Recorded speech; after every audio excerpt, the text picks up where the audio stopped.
Morimotai Parashatat Masraï, deuxième partie, le Dvar Torah et aussi dans cette partie on parlera un peu des 3 semaines. Voilà, la parasha de Matot, elle commence par l'histoire des Nedarim. La Torah, elle nous dit, un homme, il doit faire attention à sa parole. Lo yachel des barons, il ne doit pas profaner sa parole. Il s'est interdit des choses qui sont permises. Dès qu'il a dit, voilà, je fais ça, je vais faire ça, eh bien, il n'a pas le droit de rendre sa parole profane. Mipi vient assez, tout ce qui sort de sa bouche, il doit le faire. Quand il fait un éder, un vœu, tout ce qu'il a dit même, c'est-à-dire, on aurait pu croire, comme c'est pas des choses interdites, par exemple, quelqu'un, il a pris sur lui, il a dit, je ne vais pas manger du pain pendant 3 jours. Il a dit, je fais le éder, le pain, c'est pas interdit de manger du pain, c'est pas Pessah. Eh bien, à partir du moment où il s'est interdit, eh bien, il n'a pas le droit de profaner sa parole, comme c'est marqué, lo yachel, kimo lo yechanel, nous dit Rashi. Il ne doit pas profaner sa parole. Lo yase, devara frulin. Il ne faut pas que ses paroles soient profanes. Dans la paracha des Nedarim, des vœux, on apprend combien est grande la force de la parole. Un homme, il fait un neder, un vœu de ne pas manger du pain, par exemple. Si il mange du pain, il ne tient pas sa parole, même si c'est la meilleure cacheroute, pas le cacher à 100%. Et même dans le cas où il fait Netilat Edaim, il se lave les mains, il fait la bracha avec kavana, avec concentration, eh bien, on lui considère ça comme s'il a mangé du porc, comme s'il a mangé de l'interdiction. Qu'est-ce qu'il a fait? Pourquoi? Eh bien, il a fait sortir de sa bouche une parole. Mais, et dans le ciel, cette parole avec laquelle il s'interdit, eh bien, rend la chose interdite.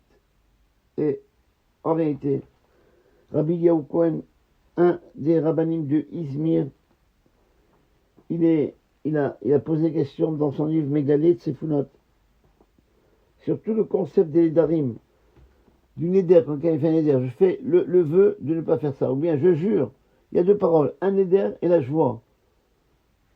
Avec quelle force un homme, il peut, par la parole, une parole simple, de s'interdire sur lui une chose qu'Akadosh Baruch Hu lui a permis et transformer cette chose-là en ce qu'on appelle un khatira d'Isura, un morceau d'interdiction.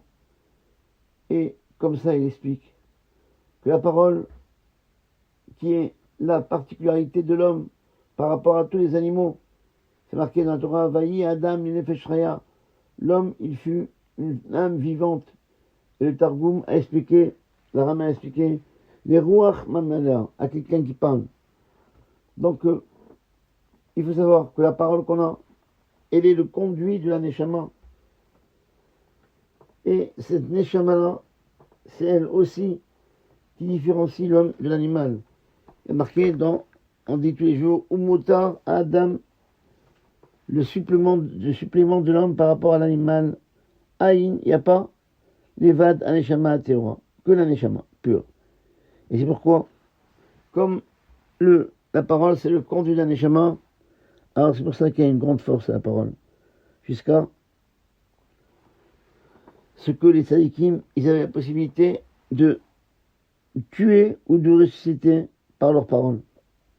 Et comme Akadosh Baruch Hu, il a voulu montrer au Bnei Israël la grandeur de la parole, qu'il y a dans la parole une force divine, il a décrété dans sa Torah qu'un homme qui a fait un éder, qui a fait un vœu, ou bien qui a juré de s'interdire quelque chose, eh bien, cette chose-là est interdite pour lui, l'iyot kelohim les sorts ou la tire. La parole est tellement importante qu'Hachem lui donne le pouvoir, comme de Dieu, de s'interdire et d'interdire et de permettre. Et c'est pourquoi tout ce qui sort de sa bouche, il doit le faire pour qu'il voit chacun d'Israël. C'est quoi sa force d'être comme Dieu, de s'interdire tout ce qu'il veut. Et là, à ce moment-là, quand il va voir qu'il a la même force de Dieu, parce que Dieu il a créé avec sa parole, et lui avec sa parole, il peut créer des interdictions, eh bien, ça va lui l'amener à reconnaître sa valeur et sa grandeur, et voir que moi je suis pas n'importe quoi, mes actions elles sont importantes, ma façon de marcher est importante, et, je vois que je ressemble à Hachem, par ma parole, je crée, et c'est par cette parole-là qu'il va être différencié des animaux pour faire l'éloge.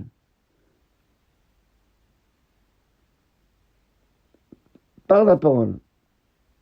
Voilà pourquoi il nous montre pour valoriser l'homme.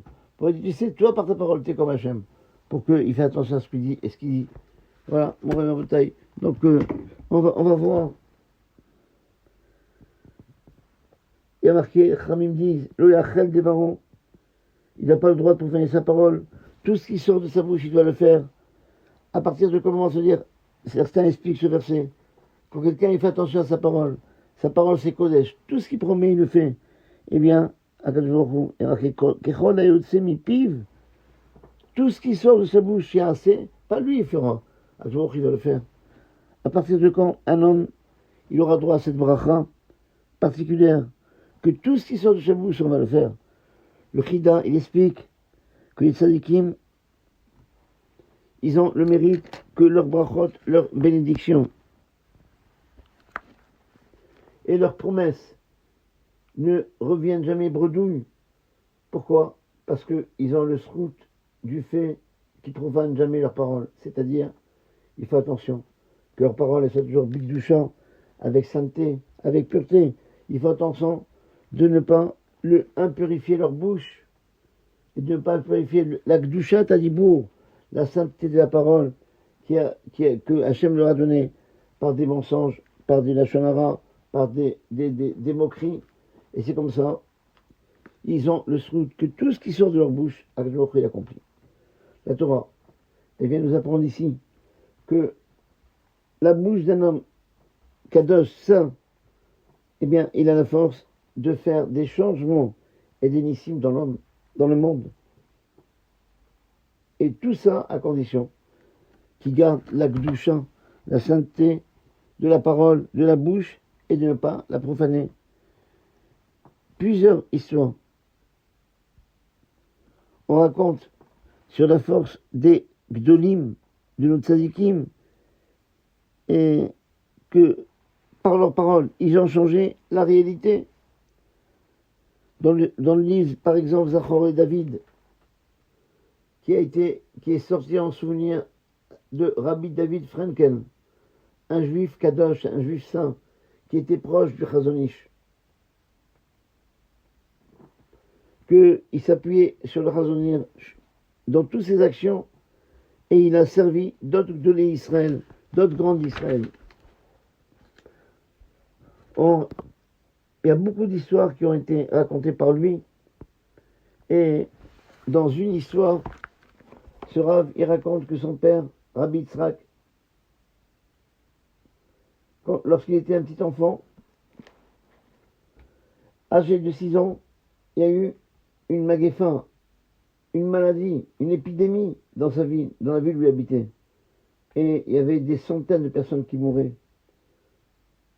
Son grand-père, ça veut dire le père de l'enfant, il a pris ce petit Yitzhak, son papa, il a couru chez un rabbin qui s'appelle le Divrei Chaim de Sens, Rabbi Chaim de Sens, qui lui donne une bracha, et lui, Rabbi Chaim de Sens, il lui a dit, il a fait la bracha, que cet homme-là, ce garçon-là, il va vivre longtemps, avec une bonne santé, une pleine santé. Et voilà, que la bracha du Sadiq s'est accomplie, et il a eu le souffle de vivre avec une bonne santé, une longue vie, des bonnes années. Et il n'a pas du tout connu ni la maladie, ni la douleur, tous ces jours. Lorsqu'il s'est marié avec sa femme, qui s'appelait Sheva, qui avait des problèmes de cœur, et chaque fois qu'elle avait des la maladie du cœur, il voyageait avec elle chez le fils de Rabbi Chaim de Sens, le Divrei, celui qui a écrit le livre Divrei Cheskel. Donc c'est le fils du Divrei Chaim, donc Rabbi Chaim de Sens, parce qu'entre-temps, le Rabbi Chaim de Sens, il est niftar, il est décédé, et chaque fois qu'il avait une crise cardiaque ou un problème de cœur, il amenait chez le fils de Rabbi Chaim de Sens pour lui faire une bracha. Une fois, Rabbi Yitzhak, il a dit au Rav que lui, il a eu le srout, le mérite, de recevoir une bracha de son père, et que pour lui, si Hachem lui accordait une longue vie jusqu'à présent, une vie en pleine santé, c'est grâce à son papa, le Rabbi Chaim de Sens.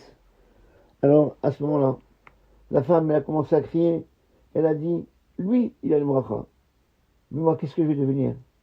Eh bien, le fils de Rabbi Chaim de Sens, le Divrei Cheskel, lui dit, de quoi tu as peur? Toi, tu vas vivre et tu vas mourir après lui. Et voici, jusqu'à l'âge de 87 ans, Rabbi Yitzhak, il n'a même pas eu besoin d'une canne et ni de lunettes. Il était vraiment en pleine santé. Quand il atteint l'âge de 87 ans, il est tombé malade et beaucoup de fièvre. Il a été hospitalisé et après 2 jours, il est niftar. La journée d'après, sa femme, elle est décédée. Pourquoi? Parce que la bracha des Rabbanim, le premier Rav a béni le mari et le fils a béni la femme qu'elle va vivre plus que son mari, avec une journée de plus. Dans le livre Toldot Adam, on raconte que dans la ville de Vilna, on a fait une fête pour un enfant, qui avait de quelqu'un qui a fait un anniversaire de ses 100 ans. Et la raison pour laquelle on a fait cette grande joie, c'est parce que ce monsieur centenaire, il a aussi une bracha miouchedet particulière. Quand il était petit, un jour, c'était quand il a été, après la tfila de Shachrit, dans le minyan, où le Gaon de Vilna est prié, cet enfant-là, il était debout à côté du Gaon, et sans faire attention, il a écrasé avec ses pieds les tissiotes du talit du Gaon de Vilna. La tfila a terminé. Et le Rav, il a voulu piller son talit.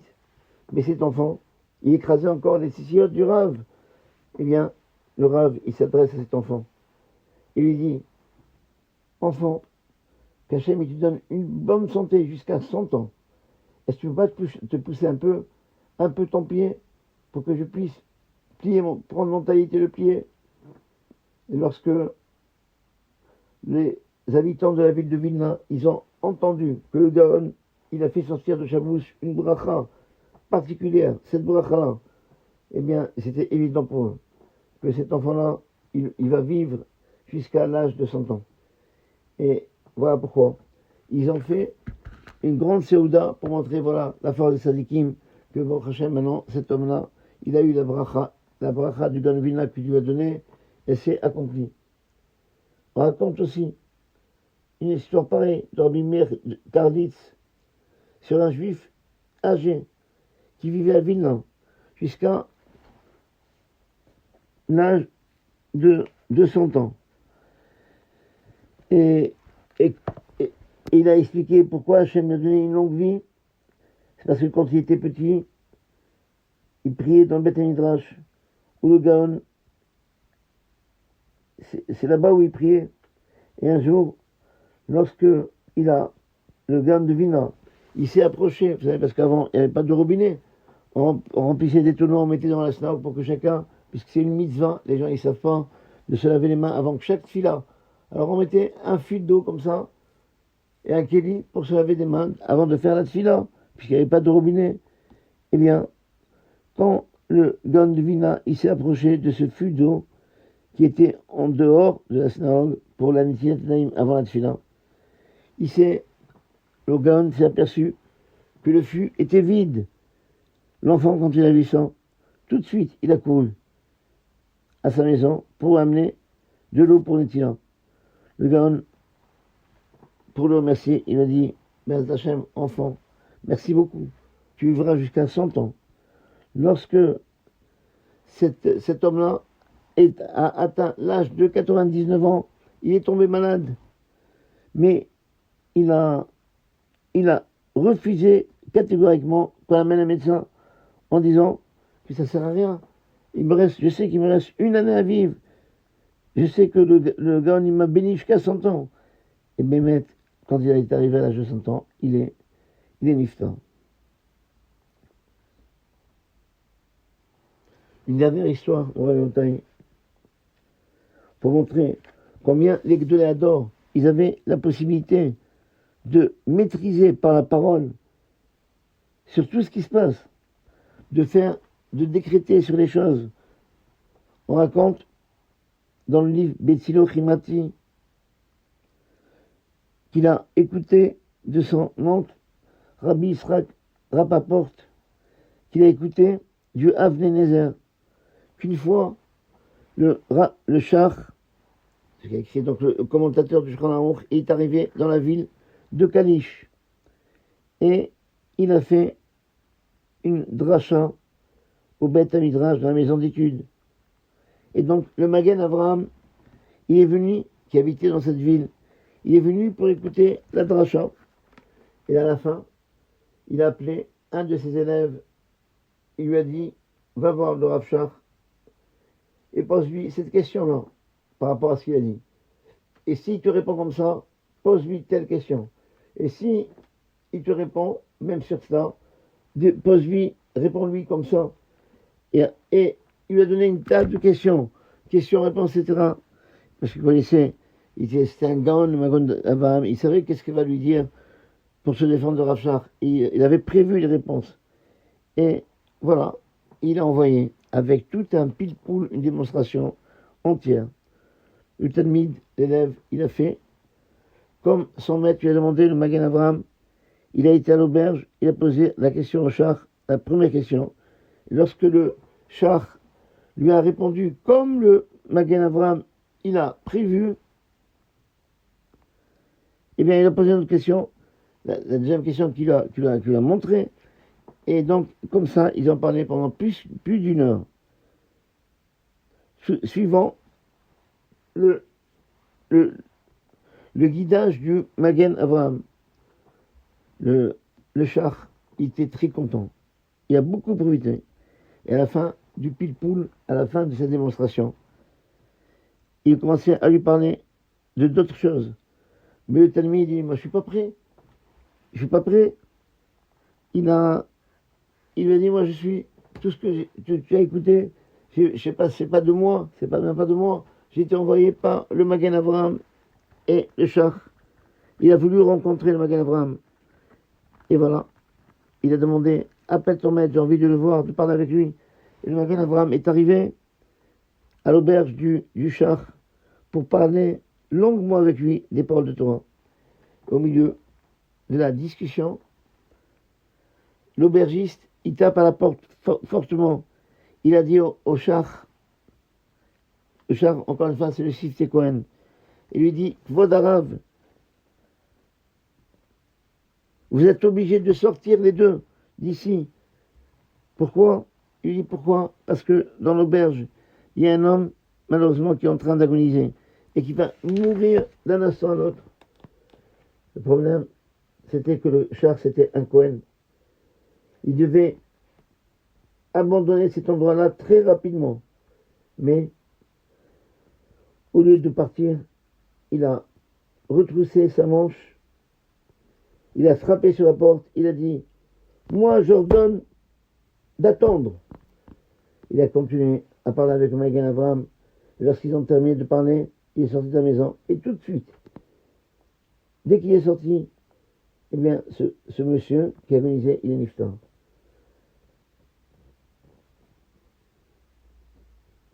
La force du Shach, elle s'est dévoilée même après sa mort.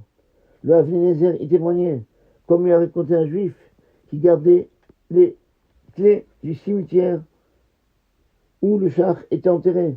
Un des jours, sont arrivées deux femmes qui pleuraient Ils ont parlé au gardien, s'il te plaît, donne-nous les clés, on veut rentrer au cimetière. Elles sont rentrées à l'intérieur, elles ont prié sur la tombe du char, et le lendemain, les deux sont venus, smechot, contentes et heureuses. Ils ont demandé encore une fois les clés, et lorsqu'ils sont revenus de leur fila, eh bien, le chômeur, le gardien, par curiosité, il a dit, mais je ne comprends pas, pourquoi vous êtes venus hier et aujourd'hui? Ils ont raconté que, malheureusement, une des deux filles de ces femmes, elle a tourné au vinaigre, il a dévié du chemin de la Torah, elle allait se marier avec un goy. Et ils ont essayé au maximum de la convaincre de ne pas se marier. Mais elle s'est bouchée les oreilles. Hier, on est arrivé, on a pleuré, proche de la tombe du char. Les femmes ont raconté. Et voilà, lorsque on est retourné chez nous à la maison, on a appris que ce goy-là a été tué. On est venu aujourd'hui de dire merci au char qui nous a délivrés par sa parole. Voilà, pour dire combien la force de la parole, quand quelqu'un il garde sa parole, Bigdusha of Taora, avec sainteté, combien il fait que tout ce qu'il demande à Dieu, il fait. Et simplement, il faut savoir que la parole, c'est comme le Echal. Le Echal, on ne fait pas n'importe quoi. On ne fait pas rentrer. Une fois, il y avait, dans la synagogue de Bnei-Brak, ils ont ouvert le Echal, l'endroit où il y avait des Sifrei Torah. Ils ont fait rentrer une tête de porc. Et tous les gens étaient stupéfaits. Mais comment? Ils étaient dégoûtés. Et à ce moment-là, le Rav, il avait parlé. Il a dit, mais vous êtes dégoûtés de quoi? D'avoir une tête de porc dans le Echal, mais il n'y a pas d'interdiction. Par contre, notre bouche, c'est plus important. Manger taref, c'est plus important. Ne pas parler, ne parler que d'Ivrei Torah, ça donne une force à notre parole. On devient les semblables de Akadosh Baruch Hu, Kaviachol, que tout ce qu'il a fait, il a créé par sa parole. Voilà, un petit mot sur la période qu'on est maintenant.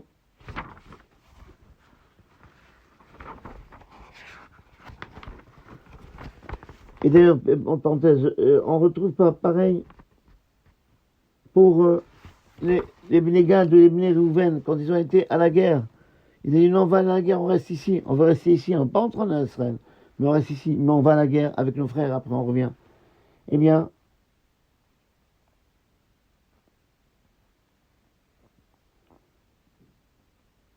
Moshe Rabbeinu, il leur a dit, voilà, qu'ils vont à la guerre. Mais Moshe Rabbeinu, il a donné une partie supplémentaire dans sa phrase. Il dit Ve'achar tashuvu. Et après vous retournez. Avec ces mots-là, c'était une promesse que celui qui allait en guerre et qui aidait ses frères, eh bien, ils vont venir tous indemnes. C'était vraiment une assurance vie, pas comme l'assurance vie qu'on a aujourd'hui. L'assurance vie qu'on a aujourd'hui, c'est le contraire. On la reçoit quand on meurt. Je ne sais pas pourquoi ça s'appelle une assurance vie. En tout cas, ça se passe comme ça. Et quand ils sont préparés pour aller en guerre, les enfants de Rouven et les enfants de Gad, ils ont écouté la promesse que ils vont aller en guerre, mais il leur a dit, Moshe, Ahar Tashuvu, ça veut dire que personne ne va mourir, et personne n'est mort. Voilà. Voilà, dans les Haftarot qu'on a ces semaines-là, on a 3 Haftarot. Il y a la première, c'est d'Ivrei Yirmiyahu, les paroles de Jérémie. La deuxième, c'est le Shabbat, Matot Umasé, ou bien Komasé, Shimon Devar Hashem, écoutez la parole de Dieu. Et la troisième, c'est Chazon Ovadiyahu. Chazon Yeshayahu, pardon. Chazon Yeshaya, c'est ça, c'est le Shabbat. Chazon. Voilà les 3 Haftarot qu'on lit ces 3 semaines, que Be'ez Hashem, on aura le scout de ne plus les lire. Et que il y avait un Rav qui donnait un remède, il disait, si on veut une allusion, il dit, si on voit les Rachetevot, les initiales de ces Haftarot, c'est Shimo, c'est Shin. Pardon. Le d'Ivrei Yirmiyahu, c'est Dalet. Après la deuxième, c'est Shimo de Hashem, c'est Shin. La troisième, c'est Chet. Tous ces 3 Haftarot, Shimo, d'Ivrei et Chazon, ça fait le mot Shochad, qui veut dire la corruption. Alors, il nous dit, si vous faites bien, si vous faites attention à ces choses-là, eh bien, vous ne prendrez plus, Be'ez Hashem, le Shochad, ces 3 semaines, de deuil. C'est Haftarot, nous dit Rabbi Nathan Eibschitz. Elle vient nous dire, bon, on est en train de pleurer pour le Beth Amikdash, mais ça ne suffit pas de pleurer. Il faut savoir, c'est quoi, qu'est-ce qu'on doit arranger. C'est pas le truc, c'est pas de pleurer, c'est de faire le tikkun. Moi, je me rappelle une fois, il y avait quelqu'un, un président de communauté qui a été avec moi pour voir Rav Yosef, c'est Chassadik Ibracha, et quand il a vu, il a dit, vous savez Rav, on a eu un problème chez nous, le Sefer Torah est tombé par terre parce que le Echal est un peu fragile.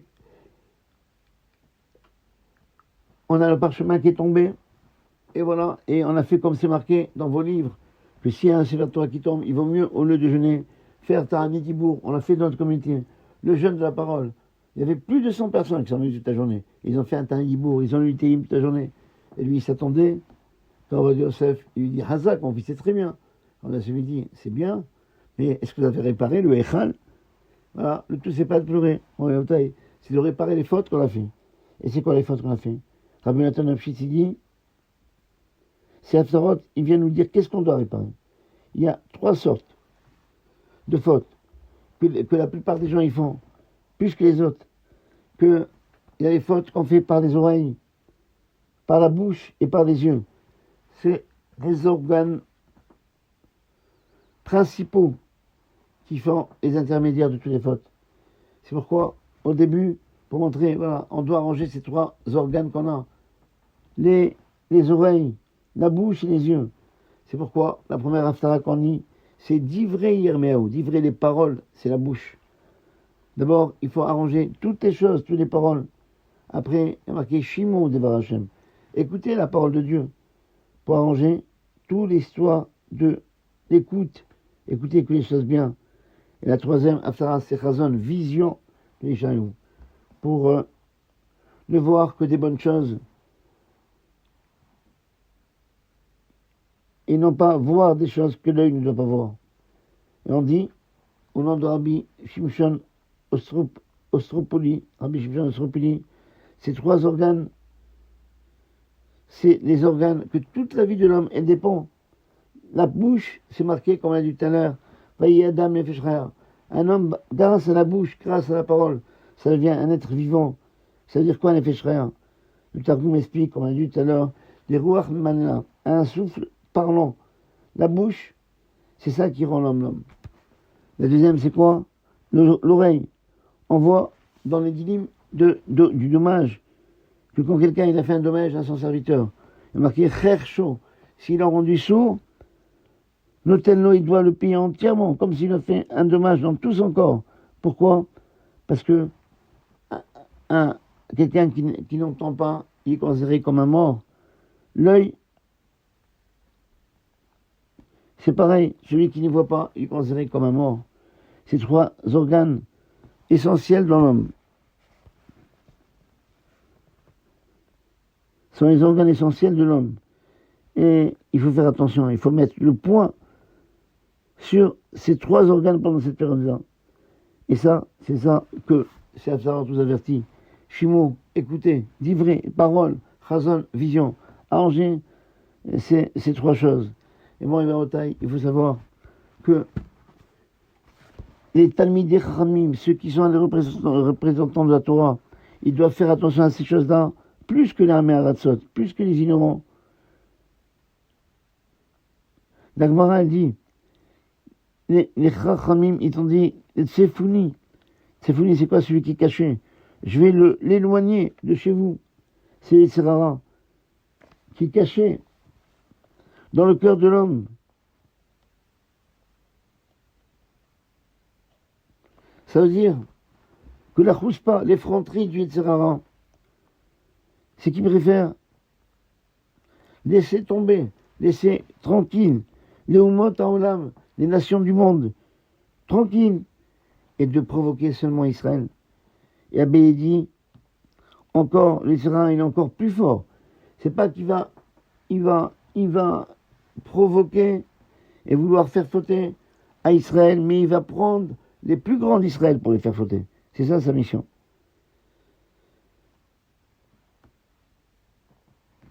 Il va provoquer les Talmidei Chachamim plus que tout le monde. C'est seulement Abbé qui a dit ça. à cause d'une histoire qui est arrivée. La Gemara elle raconte qu'Abéé, il a écouté une fois un homme qui disait à une femme, à quelle heure tu penses demain sortir de la ville, demain matin? Et la femme lui répond, à 6h30, ils se sont mis d'accord de prendre le chemin ensemble. Et Abéé, quand il a écouté ça, parce qu'il savait que ce chemin qu'ils vont prendre, c'est un chemin désert, il n'y a pas de passants, Abéé, il a décidé de marcher derrière eux. Comme ça, si Khadjam, ils arrivent à fauter, il va les empêcher. Voilà. Et Abéé, il a marché longtemps derrière eux. Ils n'ont pas fauté. Et lorsque c'était le moment de se séparer, Abéé, il écoute que ce monsieur-là, il dit à cette femme, la route est longue, mais lorsqu'on marche ensemble, on ne ressent pas la difficulté, parce qu'on parle. Combien c'est beau de marcher ensemble. La Gemara, elle nous ramène les paroles d'Abéé qu'il a dit à ce moment-là. Si moi j'étais dans cette épreuve, je n'aurais pas résisté. Et Abéé, il était peiné. Comment c'est possible? Un homme simple, il arrive à résister à l'épreuve, il ne faute pas. Et moi, Abéé, je n'aurais pas résisté. Eh bien, il s'appuyait sur la serrure d'une porte.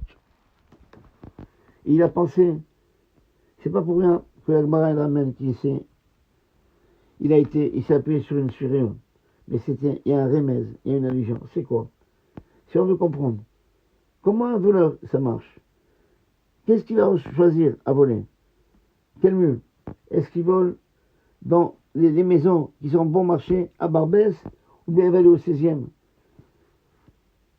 Chacun qui a un peu d'intelligence, il pense que le gamin veut venir, il préférera aller dans l'endroit où il y a des villottes, où il y a au 16e, et non pas dans les maisons qui vont presque tomber, qui sont pauvres.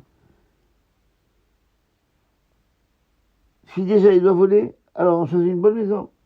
Mais on est surpris de voir que malgré tout ça, malgré cette logique d'un homme simple, même si ta réalité, elle montre que la majorité des gnévotes, des vols, ont lieu dans les maisons normales et non pas dans les villottes.